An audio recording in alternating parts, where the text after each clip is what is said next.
Meus amigos, muito boa tarde a todos. Que Jesus nos abençoe. Estamos aqui para gravar mais um capítulo e deixar para vocês essa pílula de luz do livro Pensamento e Vida de Emmanuel, do Espírito Emmanuel, pela psicografia de Chico Xavier. Como vocês já sabem, aqueles que estão acompanhando aqui conosco, nós estamos estudando esse livro Pensamento e Vida, toda semana um capítulo, e esta semana nós vamos estudar o capítulo chamado Sugestão, que vem complementar bem fortemente os anteriores e vai cada vez mais se aprofundando no tema, como eu já comentei, né? Lembrando aí a todos que, se gostarem do vídeo, do canal, que se chama Reflexões Espiritualistas, se inscrevam no canal, compartilhem com os amigos, por favor, para que o canal possa ganhar mais adeptos e mais relevância no YouTube, né? E o YouTube possa mostrar, exibir para mais pessoas. Deixem o seu like aí, que será muito importante para o canal, tá bom? Bom, vamos aos trabalhos de hoje com o tema Sugestão do livro Pensamento e Vida, como eu já disse, e vocês vão ver quão importante é esta lição de hoje. Vem complementar bastante bem as lições anteriores que a gente já estudou, tá certo? Então, vamos lá. Ele começa dizendo, né, para todos nós aí, o seguinte: comenta-se o fenômeno da sugestão mental, qual se fora privativo de gabinetes magnéticos específicos, mobilizando-se hipnotizadores e hipnotizados à conta de taumaturgos. Então, aqui ele vem falar que como se fosse uma coisa assim teatral, né? Os hipnotizadores e hipnotizados são coisas específicas de alguns adeptos assim, que dominam essa ciência e só eles sabem fazer e aplicam de forma reservada lá nos seus gabinetes, como ele usou aqui a palavra, né? Esse neurologista que Grasset, ele fala dele, ele diz o seguinte: Grasset, eminente neurologista da escola de Montpellier, na França, né, chega a classificar as sugestões em duas categorias: as intra-hipnóticas, que se efetuam no curso do sono provocado, é aquele caso que você põe a pessoa para dormir para ser hipnotizada, e as pós-hipnóticas, que se realizam além do despertar. Quando a pessoa já está consciente, então começam as sugestões a aparecerem. Entretanto, ele diz, a sugestão é acontecimento de toda hora, na vida de todos os seres, com base na reflexão mental permanente. Nós já falamos da reflexão mental, né, do espelho e tal. Muito bem, que a nossa mente é como um espelho, né? Refletindo as ondas que irradiam, tanto as que a gente emite quanto as que a gente recebe, né?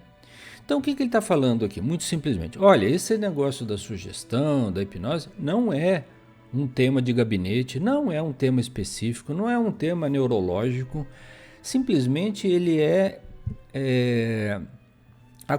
comum, acontece a toda hora na vida de todos os seres, vai mais longe, não é só dos seres humanos, de todos os seres, com base na reflexão mental permanente, tá certo?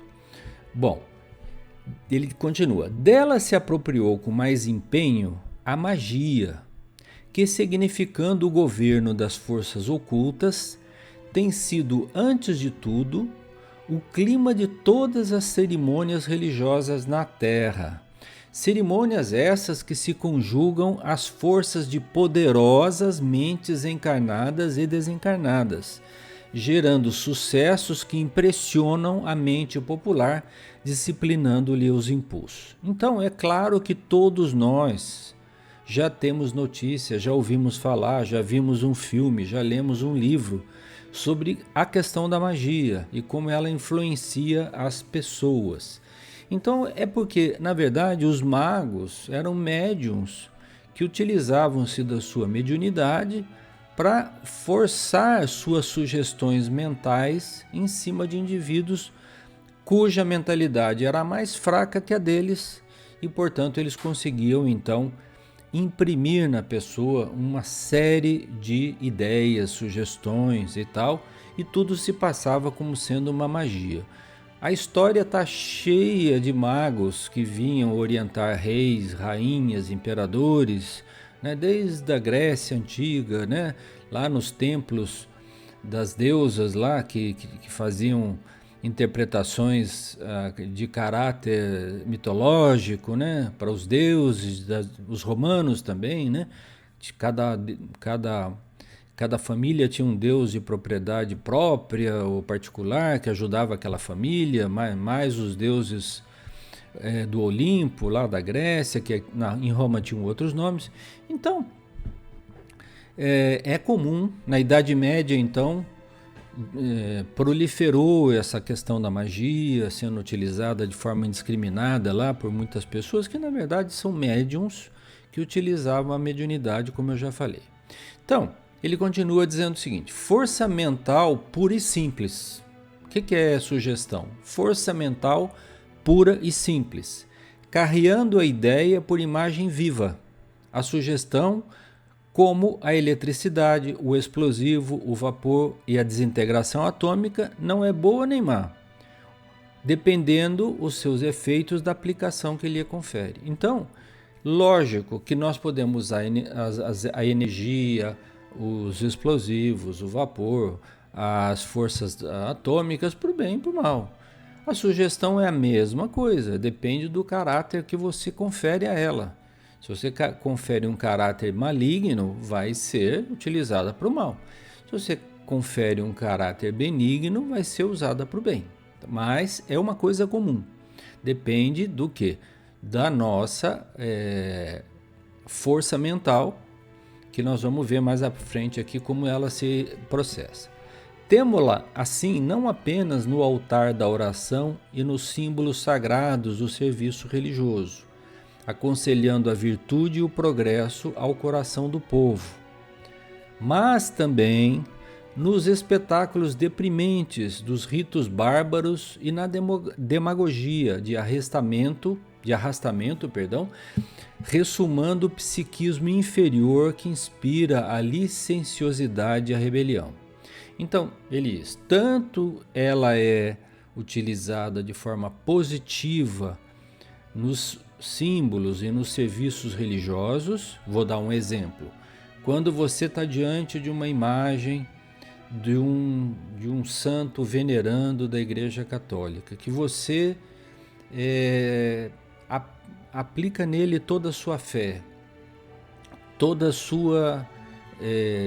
seu coração, e através daquela imagem, então você consegue então se conectar com Deus e fazer com que as coisas divinas fluam melhor no seu coração. Você está utilizando no momento uma imagem para se referir a um ente superior. Então você está sendo sugestionado, autossugestionado, nesse caso, né, para o bem, para praticar o bem, para o serviço religioso puro, né, aquele que é positivo, transcendente.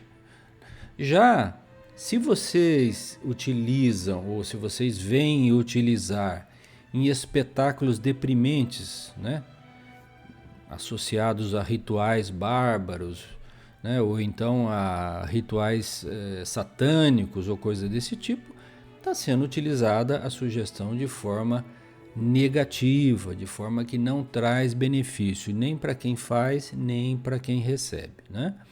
E ele conclui também que é muitas vezes usada na demagogia, para arrastar multidões e pessoas, né? Utilizando o que? O psiquismo inferior, que transfere para aquelas criaturas um pouco da sua ideia, mas de uma forma meio que negativa, né? Dizendo assim, olha, vamos provocar uma rebelião, vamos provocar uma guerra e tal. Então você tem pessoas que têm essa característica de influenciar multidões, né? Nossas emoções, pensamentos e atos são elementos dinâmicos de indução. Então o que provoca a sugestão? Emoção, pensamento e ato. Porque você se emociona com alguma coisa, pensa em fazer aquela coisa e depois realiza. Então são esses os elementos que induzem a sugestão. Todos, né, exteriorizamos a energia mental. Já falamos na semana passada. Configurando as formas sutis com que influenciamos o próximo. E todos somos afetados por essas mesmas formas nascidas nos cérebros alheios, né? Nós até falamos assim, olha, nós nunca estamos sozinhos. Tem sempre alguém que nós estamos influenciando ou sendo influenciado. A gente nunca está sozinho, seja encarnado ou desencarnado. Cada atitude de nossa existência polariza forças naqueles que se nos afinam com o modo de ser, impelindo-os à imitação consciente ou inconsciente. Voltamos de novo na questão da sintonia. Nós nos sintonizamos com aqueles que pensam igual a gente, com aqueles que se sintonizam conosco, né? Como eu disse já num outro caso, você vai lá, quer ouvir uma rádio gospel, você sintoniza no rádio lá na FM número tal, vai ter a rádio gospel. Agora, você quer escutar notícia policial, você vai lá na outra estação, sintoniza, você vai escutar notícia policial, né? Mortes e tal, assassinato, então. Depende do que você quer sintonizar, né? Então, a sua sintonia é a sintonia que você procura ser como pessoa, como ser humano, e você vai estar influenciando os outros e sendo influenciados por aqueles mesmos pensamentos. Então ele diz assim, é que o princípio da repercussão nos comanda a atividade em todos os passos da vida. O que é repercussão? É uma coisa que vai e volta, né? Então, esse princípio, né, da interação, da ação e de reação, comanda a atividade em todos os passos da vida, desde a hora que a gente nasce. Aliás, antes, né? Antes da gente nascer, a gente já como espírito eterno já está sendo afetado por esse princípio da repercussão, ou da ação e de reação, ou da sintonia, como queiram falar, né? Então ele começa dizendo assim, olha, a nossa escola aqui que nós frequentamos, né, é um lar de iniciação para as almas que começam as lides do burilamento intelectual, constituindo simultaneamente um centro de reflexos condicionados, e já vou falar disso, para milhões de espíritos que reencarnam para readquirir pelo alfabeto o trabalho das próprias conquistas na esfera da inteligência. Então, simplesmente ele está dizendo assim, que a escola é o lugar onde a gente burila o nosso cérebro, a nossa mente, para que a gente possa readquirir, porque a gente já teve essa informação no passado, né, o alfabeto, pelo alfabeto, né, o trabalho das conquistas na esfera da inteligência. Então, ou seja, eu através da escola vou burilando o meu conhecimento cultural, minha inteligência, meus conhecimentos sobre diversos campos da matéria, para que a gente possa ter, né, essa informação intelectual. Então ele está falando da escola. Então ele diz, continua, né? Com auxílio dos múltiplos instrutores que nos guiam da cátedra e da tribuna, pelo livro e pela imprensa, retomamos no mundo a nossa realidade psíquica. Olha bem, retomamos no mundo a nossa realidade psíquica, determinada pela soma de nossas aquisições emocionais e culturais no passado, com a possibilidade de mais ampla educação da vontade para o devido ajustamento à vida superior. Então a gente traz do passado toda a nossa bagagem de existências milenares. Toda ela. Nós não somos uma única criatura aqui, o Túlio sozinho aqui. Não, é o Túlio que já viveu centenas de reencarnações e essa bagagem está dentro de mim, tá certo? Que ele chama de soma de aquisições emocionais e culturais do passado. Então, com auxílio desses nossos instrutores, professores que nos guiam desde a escola básica até as universidades, a gente vai ampliando esses conhecimentos para quê? Para chegarmos a níveis mais altos de compreensão da vida para o devido ajustamento à vida superior. Que vida superior? A vida maior, a vida que teremos quando chegarmos ao estágio de espíritos puros. Porque duas coisas movem o homem para a evolução: o amor e a sabedoria. A gente já sabe disso. São as duas asas que fazem levantar voo um ser humano: amor e sabedoria, né? Então vamos lá. Somos hoje, deste modo, herdeiros, olha bem a palavra, herdeiros positivos dos reflexos de nossas experiências de ontem, com recursos de alterar-lhes a direção para a verdadeira felicidade. Então, eu já disse, a gente herda todo esse cabedal de experiências, algumas ruins, alguns fracassos, alguns sucessos. Mas cabe a nós modificar em cada existência que a gente vai tendo para melhor, para alcançarmos mais tarde a verdadeira felicidade. Então, a gente recebe essa bagagem, digamos, né? A gente herda essa herança de experiências e elas estão dentro de nós. Tanto que ele falou ali atrás anteriormente, eu não falei, eu não comentei, né? Falou do reflexos condicionados. E são essas experiências do passado que acabam trazendo para nós reflexos condicionados. A gente tende a repetir as mesmas coisas, sejam boas ou más, né? Mas na presente existência nós temos a possibilidade de dar uma direção melhor para as coisas, né? Então, como a gente vai fazer isso? A gente vai fazer assim, olha, auxiliando a outrem, sugerimos o auxílio em nosso favor. É a lei de Deus. Ajudando, nós seremos ajudados.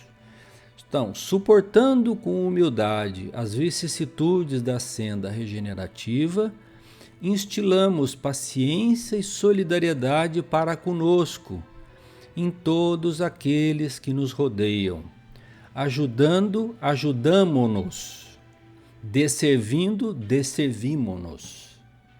Então eu sempre digo, se a gente gera simpatia, amizade, fraternidade naquele círculo, que seja o nosso círculo menor da nossa vida, essas mesmas simpatias são geradas no mundo espiritual.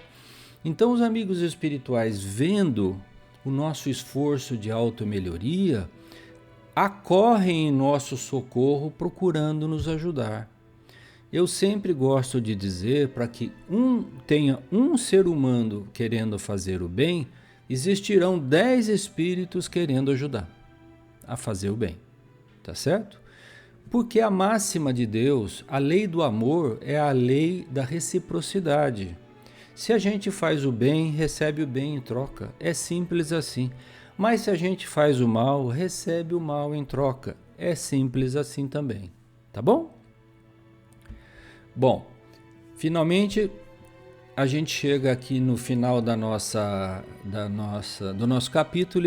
O Emmanuel diz o seguinte: por intermédio da sugestão espontânea, aí voltamos na sugestão.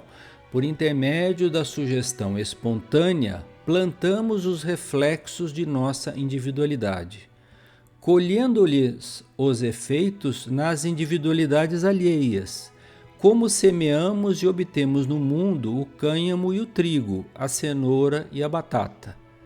Somos, assim, responsáveis pela nossa ligação com as forças construtivas do bem ou com as forças perturbadoras do mal. Gente, Isso aqui é de uma lógica irretorquível. Irretorquível.